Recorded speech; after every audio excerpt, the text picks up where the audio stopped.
Hi, I'm Samantha Kriegshauser, and I'm here today with my friend Cassandra. We're from Adult Enrichment Centers, and today we're going to be talking about sleep and sleep disturbances in someone with dementia or Alzheimer's.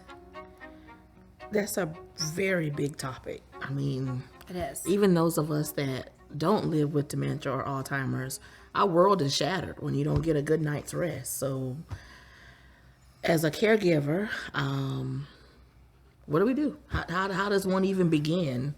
Because the sleep pattern does change. It can change. It often changes. Yes, yeah. As the person is going through the dementia journey, oftentimes the body clock will reset. We don't know day from night. Right. We also often, there's two extremes. We either don't need a lot of sleep because the brain is not sending the signal that we do. So we're up 20 out of 24 hours, or we tend to be one of those people who wants to sleep all the time, and the family's distressed because getting them out of bed to go to the doctor or to go to a program is impossible. They're in a deep sleep and you can't wake them up. So there are opposite extremes, and families are equally frustrated with both. Absolutely. So some of the things that you can do is, one, try to figure out what was the person's sleep pattern prior to developing dementia or Alzheimer's. So, for instance, if I work second shift, I might have a different sleep pattern because that's what I've done for the last 40 years of my life. So we may need to make some accommodations because I'm going back in my timeline to that time, and that's what feels familiar. That's what I remember. Have a routine.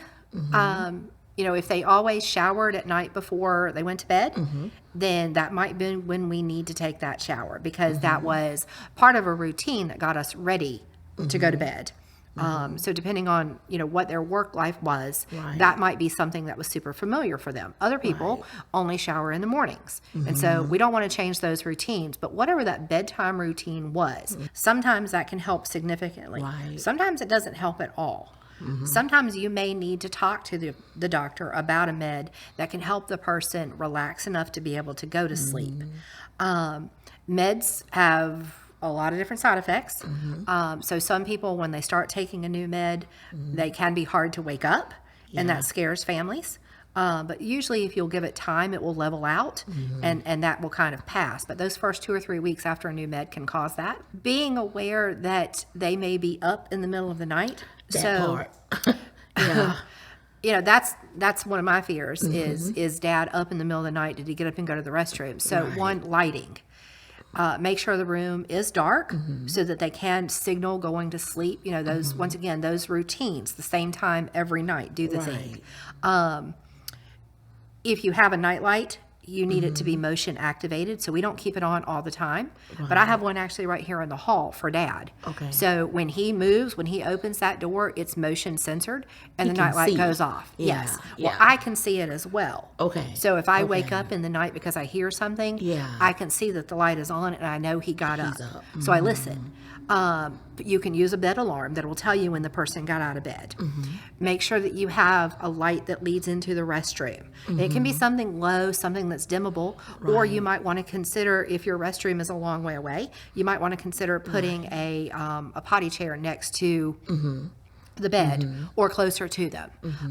Lots of people use different types of alarms to let them know their person is up.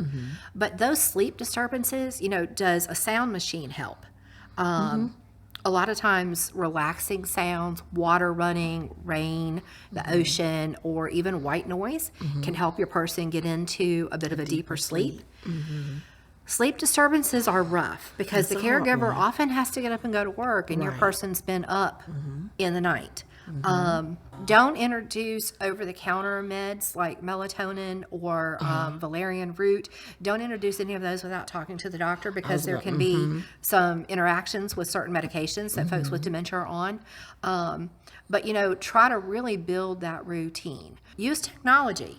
You can have auto turn off on lights nowadays. You can use Alexa to be able to turn it on and off so you can say it from the other room.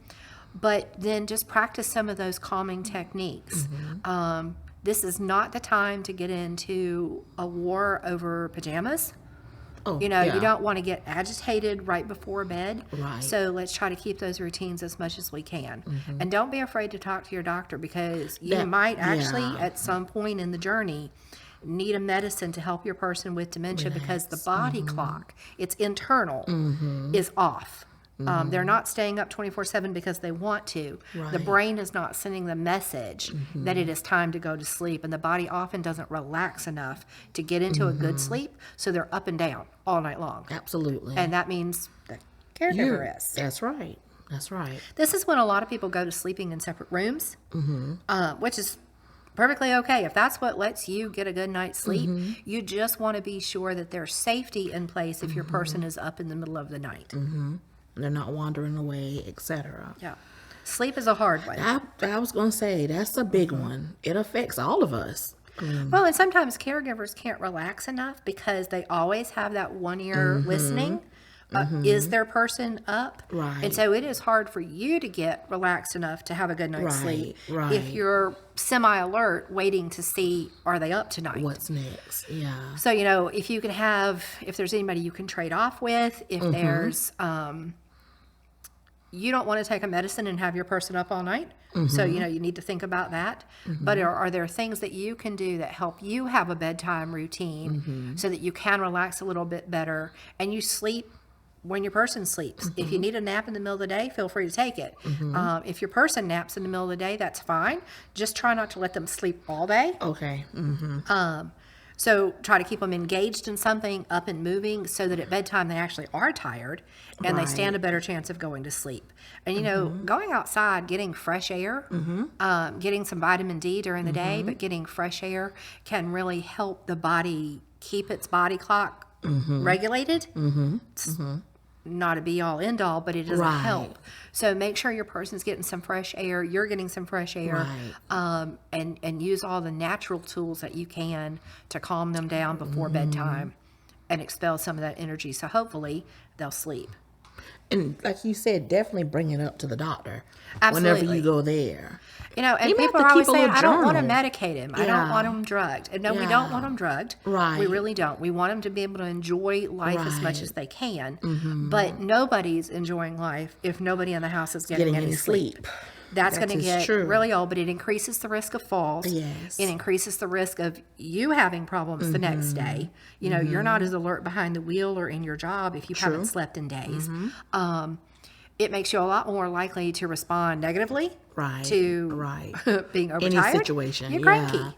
And that's okay. So limit caffeine, you know, limit sugar before That's bed. a good one. Yeah. If they have bedtime snacks, my dad loves a snack, but he knows he can't have snack past 8:30 because after 8:30, he's up all night if he does, and he has night terrors. So he has a medicine that we take, but we also limit his snacks and we limit the amount of sugar before bed. Gotcha. And so then it helps his body relax a little bit more naturally.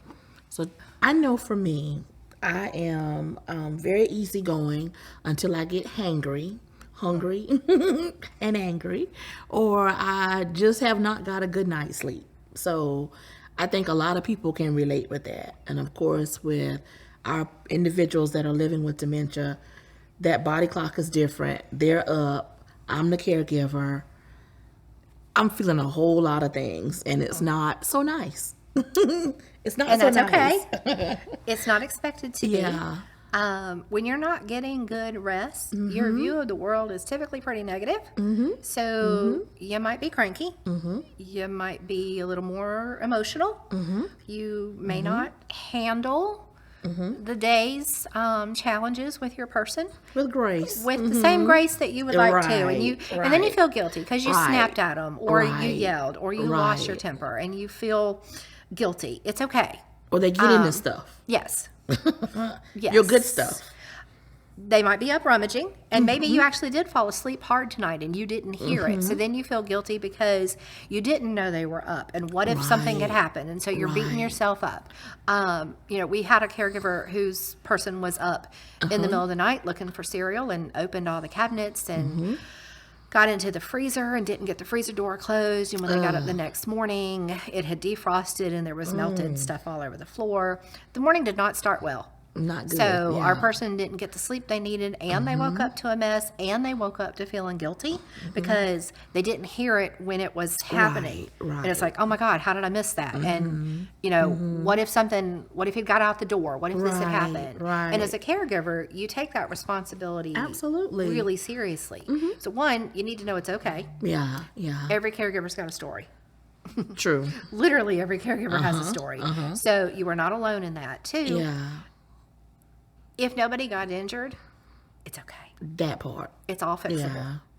It's all fixable. True. And if you lost your patience with your person this morning, I actually just had that happen with Dad. I was very cranky. I had the grandkids, and it was not a good day. And I found myself snapping at him, and it's not his fault that he's asking the same questions over and over. You're human. Yeah. You know? At the end of the day, and here's the good news. This is going to sound bad, but just hear me out. You're a person with dementia. You remember how they forget what you just told them? They just forgot that you just lost your patience with them. That's true. Okay? That's a good way to look at it, yeah. So you got to give yourself some grace. Daddy didn't even remember that I was very snippy. My husband did because he reminded me of it. But Daddy did not. So just remember that you have a new chance to start over 15 minutes from now with a fresh start. Yeah. In trying to help and assist, kind of keeping track of what the routines were before dementia or Alzheimer's, using the environmental cues, lights, using a little technology, alarms that let you know, or lighting. That may let, and when we say alarms, I'm assuming this is like coming to your phone. It's not waking everybody up in the house. No, it's not going to wake up the whole house, but you can get an alarm sent to your phone. And there are also fall alarms where, I mean, technology can really help you with this, but the alarm can be in the bed so that if they get out of the bed, you're alerted to it. And it can beep on your phone in your room. You can have it set to you, but you can also have a fall alarm. So if they were to fall out of the bed, so there's some safety things that you can do. But if you need to know when they're up and moving, because obviously we don't want someone with dementia up roaming the house in the middle of the night, which actually happens pretty frequently. So use technology, motion sensors, but no, you don't want to set off a loud alarm that's going to raise everybody. Use those environmental cues, the alarms, and just, make it known when you do see your doctor. And what are they looking for? Are they up because they're really not sleeping? Are they up looking for a snack? Do they need the bathroom? So make those things as accessible as possible. Gotcha. They can get back to sleep. Good stuff. Cool. Good information. Awesome. Yeah. Well, we're talking about sleep disturbances, and how that can be such a challenge for caregivers and the person they're caring for. If you'd like more information, you can follow us at our website, www.adultenrichmentcenters.org, or you can look up our YouTube channel, Journey Together, and we'll see you next time.